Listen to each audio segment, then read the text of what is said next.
face masks could be part of the answer. Jennifer Lee, MD, is a CNN medical analyst and a clinical associate professor of emergency medicine at the George Washington University. Follow her at @Lee. Opinions expressed in this commentary are her own. View more opinion on CNN. Should everyone be wearing masks? The Centers for Disease Control and Prevention says no. China, South Korea, Taiwan, Hong Kong and the Czech Republic say yes. In some parts of China, it is mandatory to wear a mask when in public. Those caught outside not wearing a mask are stopped by police and may be fined or even arrested. In South Korea, Taiwan and Hong Kong, health authorities advise everyone to wear a mask in the presence of others, especially in crowded places, i.e., riding the subway. However, here in the United States, the CDC guidance continues to be, if you are not sick, you do not need to wear a face mask unless you are caring for someone who is sick and they are not able to wear a face mask. The CDC goes on to say that face masks may be in short supply and they should be saved for caregivers. In line with this guidance, the U.S. Surgeon General tweeted in February, "Seriously, people, stop buying masks." But as COVID-19 cases continue to climb in the United States, an increasing number of health experts, such as the director of Johns Hopkins Center for Health Security, Tom Inglesby, advise wearing masks as a means to prevent the proliferation of the virus. Additionally, the Trump administration is now reconsidering the nation's stance on wearing masks in public as a preventative measure. Anthony Fauci, the top U.S. infectious disease doctor, said that the White House is in very active discussion about whether to recommend the use of masks by citizens in some circumstances. Are masks really unnecessary or are there just not enough? Since we don't have enough face masks, we absolutely have to prioritize providing masks to those with the highest risk of infection, such as healthcare workers and first responders. But we, as a nation, should also be honest about whether the current guidance for healthy citizens not to use masks in public is really supported by the science or is just an attempt to prevent panic buying and to preserve a limited resource for high-risk groups. The reality is that the proper use of face masks by citizens when they are in public spaces can benefit public health. It should be noted that experts warn that if a face mask is worn improperly, the wearer may be more susceptible to the virus, as they may touch their face more frequently. The U.S. should strongly consider more widespread use of this protective gear, in addition to hand hygiene and social distancing. What does the science tell us about masks? We know that the virus is spread primarily by respiratory droplets produced when an infected person coughs or sneezes. Droplets can also be generated by talking, laughing, singing or just exhaling. They can land in the mouths or noses of people who are nearby or be inhaled into the lungs, which is why people have been asked to stay at least 6 feet away from each other. It's also possible for infected droplets to be transferred to surfaces and then spread by contact when another person touches the surface and then touches their eyes, nose or mouth. This is why public health officials have emphasized frequent hand washing and cleaning of surfaces.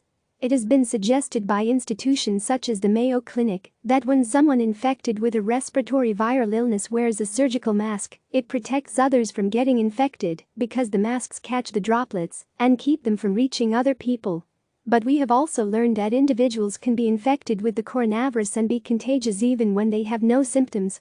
In fact, it is likely that in some outbreaks, a significant number of individuals were infected by those with no symptoms who were unknowingly spreading the virus. Could they have minimized spread of the virus if they had been using face masks before they felt sick? Also, let's be realistic about how easy it is to be less than 6 feet away from others when we're at the grocery store or taking public transportation. Would it not be worth having an additional layer of protection? While brief encounters with others involving minimal interaction may not be high risk, why have we emphasized hand washing and disinfecting surfaces after those interactions so much more than face masks when this virus is spread largely through respiratory droplets? The scientific evidence is mixed regarding the effectiveness of masks at containing viral spread when worn by healthy people. Some studies have not found a benefit. However, many were limited because the subjects didn't wear the masks as often as they were supposed to. In contrast, the CDC's own 2017 guidance on how to prevent pandemic flu in the community stated that the use of face masks by well persons might be beneficial in certain situations, e.g., when persons at high risk for influenza complications cannot avoid crowded settings or parents are caring for ill children at home. Face mask use by well persons also might reduce self-inoculation, e.g., Touching the nose with the hand after touching a contaminated surface. The same logic should apply to prevent the spread of the coronavirus. What's more, we can look at the measures shown to be effective to slow community transmission of SARS in 2003 as an example of steps to be taken today. A large study in Hong Kong found that wearing a face mask regularly in public places, frequent hand washing and disinfecting one's home were all effective in limiting the spread of that virus in the community.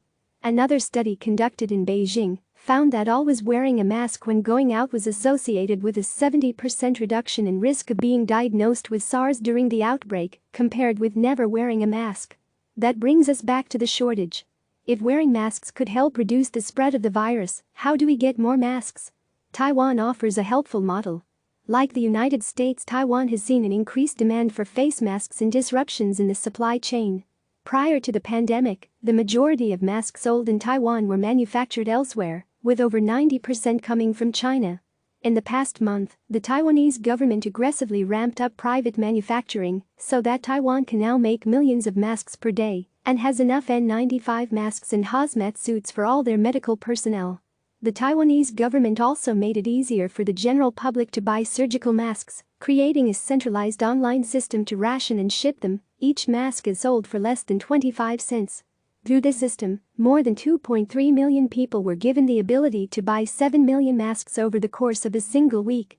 Of note, Taiwan, a densely populated country of 23 million people about 80 miles off the coast of China, has had only 322 confirmed infections and 5 deaths due to COVID-19 as of March 31. And Taiwan has, for the most part, not closed schools or businesses and has not implemented a lockdown. In an effort to protect citizens with minimal disruption to everyday life, the U.S. government should use every possible authority, leverage and funding source to rapidly manufacture or acquire more masks and ensure they are distributed in a rational way nationwide to the highest risk groups first. But then perhaps we should turn our attention to helping the general public get access to masks. If Taiwan can ratchet up private sector manufacturing in 1 month, the United States most certainly can, too. What can we do in the meantime? While there is limited research on the effectiveness of homemade masks made from household materials to block droplet transmission, some studies show that homemade masks are better than no mask. Next time you go to the grocery store, you might want to bring with you some homemade personal protective equipment. Click subscribe to receive the latest news.